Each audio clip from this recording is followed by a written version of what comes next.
I'd like to give a summary of the halachos of the 3 weeks and the 9 days. Before we start with the halachos, just a short introduction. Rav Shimshon Pinkus once made an observation that when he attends a chasana and he sees everybody dancing, sometimes it's hard to tell who is the mishpacha and who are the guests, because it's easy to get caught up with the music and the celebration, and everybody is really giving all they have to the simcha. However, when he attends a levaya, you can immediately tell who is the mishpacha and who are there as guests. The mishpacha are the ones who are shedding tears and crying, and the guests generally are not. And Rav Pinkus says the same comes to celebrating our Yomim Tovim. When it comes to Yom Tov, when it comes to Purim, it's hard to tell who's really close to Hashem and who's not as close, because you get caught up with the good food, with the celebration, and everybody is really able to have a proper Yom Tov. However, when it comes to Tisha B'Av, then you can see the difference between the people who are close, the people who really feel the loss of the Shekhinah, and with the people who haven't yet developed that feeling. The people who really feel the loss of the Shekhinah are the people who are able to shed some tears for the lack of the Beis HaMikdash. And the others, they'll say their kinnus, they'll listen to the speeches in Tisha B'Av, but they won't be able to really have that emotional connection. So we would like to develop an emotional connection on Tisha B'Av, that we should really feel some deep feelings about the loss of a Beis HaMikdash and not being able to have a close relationship with the Shekhinah. And one of the ways to do that is to be careful about the halachos of Tisha B'Av. Chazal and Minhagim instituted 3 weeks of halachos, and if we're careful of those halachos, then when it comes to Tisha B'Av, we've already done a few weeks of work. It's possible to actually feel some deeper connection to the Chorban. But if we look for every loophole out there and every halacha we do away with, it's not surprising when we come into Tisha B'Av, we don't have any of the feelings. The halachas of Avelis we're about to discuss are broken into 3 parts. Primarily, Mi'iku Hadin, the halachas are on the Shavua Shechal Bo Tisha B'Av, the week of Tisha B'Av, which begins this Sunday. However, there are most the halachas, according to the minhag, actually start this Wednesday on Rosh Chodesh, the beginning of the 9 days, and some of the halachas already started 2 weeks ago, a week and a half ago, on Shiva Asar B'Tammuz. So first, let's discuss the prohibition of haircutting and shaving. The prohibition, which is Asar Mi'iku Hadin, starts next week on Sunday, Shavua Shechal Bo Tisha B'Av, but according to Ashkenazic minhag, we already started the prohibition from Shiva Asar B'Tammuz. Since Shiva Asar B'Tammuz till this coming Sunday is only a minhag, there is room to be lenient if there would be a risk of a loss of a job or losing out of a deal. In such a case, one would be allowed to shave if that is necessary for work. Unfortunately, this year it's probably not so relevant. If we're not going into work, or if we're going in wearing a mask, there doesn't seem to be any reason to shave. Just because in previous years you might have had a heter to shave because of work, if it doesn't apply this year, of course there's not going to be a heter. Next week, Shvur Shechal Bo Tisha B'Av, where shaving is also Me'iku Hadin, one is not allowed to shave just because it may be difficult at work. Moshe says it needs to be a real clear davar ha'aved.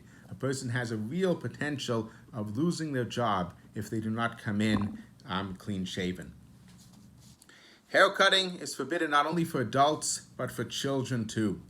However, until the week of Tisha B'Av, since it's only a minhag, one would be allowed to give a child a haircut if it's the need of a child. So if it's just that the adult would like the child to look better, then there's no heter. But if it's something perhaps the child is uncomfortable because the hair is too long, then there will be a heter until the week of the actual week of Tisha B'Av. Let's go to the prohibition of dancing and listening to music. There is a prohibition for these 3 weeks to dance and to listen to music. Instrumental music is prohibited. However, music like chazanas, which might be something people like to listen to, but does not bring to simcha, is permitted. Music that is recorded, Moshe says, would follow the same guidelines. If it's instrumental music, it will be prohibited. If it's something like a chazan, it would be permitted. Today we have a cappella music, which may only be vocal music, but certainly sounds like regular instrumental music and brings the same simcha and upbeat feeling as regular music. In such a case, that would be prohibited and that would be treated as regular music, especially since most a cappella music is actually synthetically enhanced, which would certainly be considered instrumental music. Somebody who needs to listen to music, perhaps to create a rhythm to exercise, or shouldn't fall asleep while they're driving, according to some poskim, that would be permitted. But again, one should only use that heter if it's really necessary. There is no heter if somebody wants to listen to music, to say, okay, I'm going to get on the treadmill, and now it's permitted to turn music on. For children, the prohibition would start at age 7 or 8, depending on their maturity. Younger children than that, one is allowed to allow them to listen to music, and even if they turn music on while you are there, you would be allowed to stay in the room. You just don't intentionally try to listen to the music. If somebody has music lessons, it would be permitted during the 3 weeks, as long as it's just lessons, not something enjoyable. It's just learning technique and not someone who's a real proficient player and who's mastered the music. The Gemara tells us Mishenichnas Av. The Mishnah tells us Mishenichnas Av Mimatin B'Simcha. When Av starts this coming Wednesday, we try to limit Simcha. So Av is not a time to go on a real exciting trip like an amusement park. You can take some family trips, but we tone it down. Unfortunately, again, this year, amusement parks anyways will not be part of the possibility. It says that we are mimayit b'masa umatan. We limit buying and selling. We paskin, we only are forbidden to do buying and selling of simcha. Things that you buy make the person happy. Those are things which I don't really need, but they are extra things. A new couch, a new armchair, a piece of artwork, something which is a luxury and will bring you to simcha. Something a person needs, like you need new pots, new pans, that would be okay to buy. Even if it's something that would bring to simcha, like an exciting purchase, if it's for a mitzvah, like a new pair of tefillin, or if it's a davar ha'avid, something that if I don't buy it now, I would lose out the opportunity to buy it, it would be okay. Another prohibition is binyan shel simcha. We don't build something which is extra, again, just being done to enhance our life, but not a necessity. We don't paint our house, we don't add a room, and we don't do natiyah shel simcha, planting flowers, and things again which are just done for extra simcha. Those should be pushed off until after Tisha B'Av. Maintaining things like watering the garden would be okay. Similarly, things which are not done as extras, but there's a broken window, plumbing needs to be fixed, those are all not considered acts of simcha, and those will be permitted. Again, if there would be a real davar ha'avid, one would suffer a loss. If he did not complete it now, it would be okay. The Mishnah Berurah says, if you've already hired a non-Jewish kablan, a non-Jewish contractor, and the contractor would not want to stop for the 9 days, one is allowed to allow them to continue building during the 9 days. The next prohibition we'll discuss is the prohibition of laundry. There are actually 2 prohibitions when it comes to laundry. First, we are not allowed to wash our clothing. That means even to wash our clothing, which we will only use after Tisha B'Av, would be prohibited. To bring our clothing into the cleaners, even if we're only going to pick them up after Tisha B'Av, would be prohibited. However, this would be permitted if you need clothing for Shabbos. One would be allowed to bring clothing into the cleaners if they forgot to do so before the 9 days and they really need it for Shabbos, or if this week you ran out of clothing, one would be allowed to laundry the clothing that they need. However, next week there would be no exceptions. even if one ran out of clothing, there was no heter to do laundry next week, since next week it is aser mi'ikur hadin. For children who constantly dirty their clothing, one is permitted to launder their clothing. That's around to the age of 6 or so, where kids aren't very careful about their clothing. For some kids it could be even a little older. One will be permitted next week to wash their clothing. This week one could be a little more lenient, even older than 6, if the child really needs something washed. Spot cleaning would be okay. If there's just something dirty on your jacket, to wash it with water would be okay. Polishing shoes is okay if they're dirty, but to make them a nice shine would be forbidden unless you're doing it for this Shabbos. Dyeing or cutting the sheitel should not be done in the 9 days. There is a second prohibition of wearing clean clothing. That means even clothing which were washed before the 9 days, one should not change into. That includes clothing and even sheets. It seems that the minhag is to say that towels would be okay if they were clean.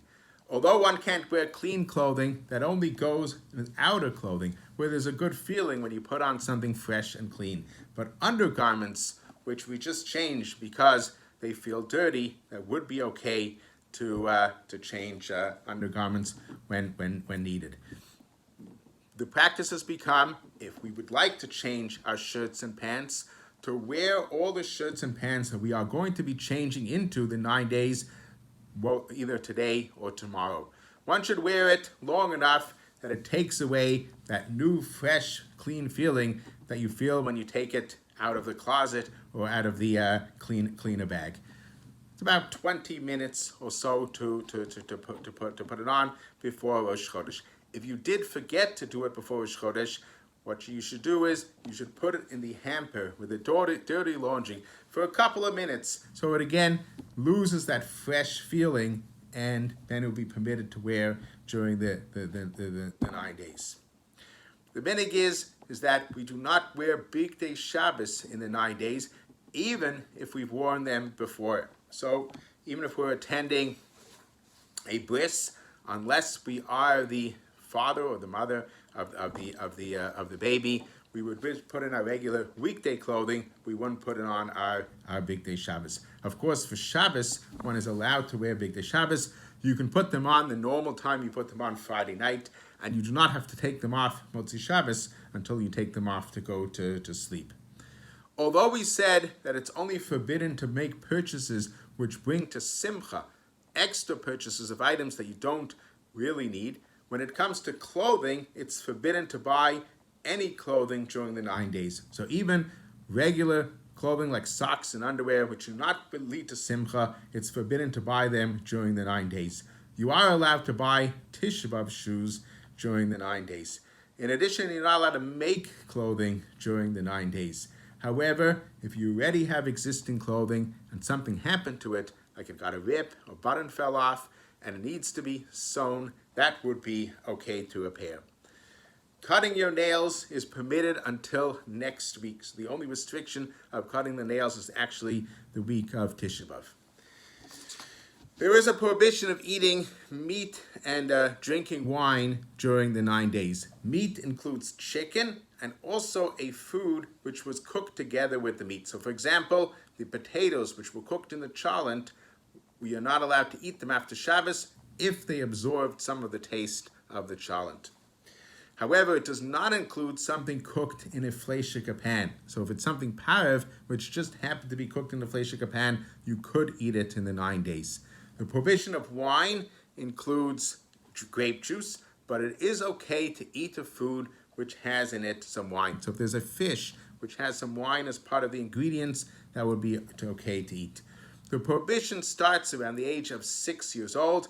Under 6, if necessary, one could give the child meat and chicken, and if a child really needs it over the age of 6, that would be permitted to give also. An adult who's not feeling well, who for their health needs to eat either meat or chicken, it would be okay for them to eat it during the 9 days. If you have a sudas mitzvah, like a bris or a siyum, one is allowed to eat meat at the sudas mitzvah. However, if it's this week, Anybody who comes for the simcha would be allowed to eat meat. Next week would only be 10 people other than the actual Bali Simcha themselves. Of course, meat and wine are permitted on Shabbos. If you're cooking for Shabbos, you could taste the food on Erev Shabbos to see if it has taste, even though it's fleishiks, but you can't eat the leftovers after Shabbos. The final prohibition is the prohibition of showering and bathing. The minhag is not to take a shower or to bathe because that's enjoyable during the 9 days. If a person feels sweaty or dirty, they can do the minimum necessary to clean themselves, which may mean a very quick shower in lukewarm water. That way, you don't have that nice feeling of having a long, refreshing shower. You're just doing enough to take off what you feel to be dirty. For Shabbos, there are many who are mekel and allow for a warmer shower to clean themselves. Swimming is also similar to the enjoyment of bathing and would be forbidden during the 9 days. However, for kids, that prohibition would start around the age of 8. However, you could let your children play in a sprinkler even older than the age of 8. It's a Shem, we should be zoiche that we do feel the loss of the Churban, and we should be zoiche to be roa b'simchasa, to be able to be part of and see its rebuilding.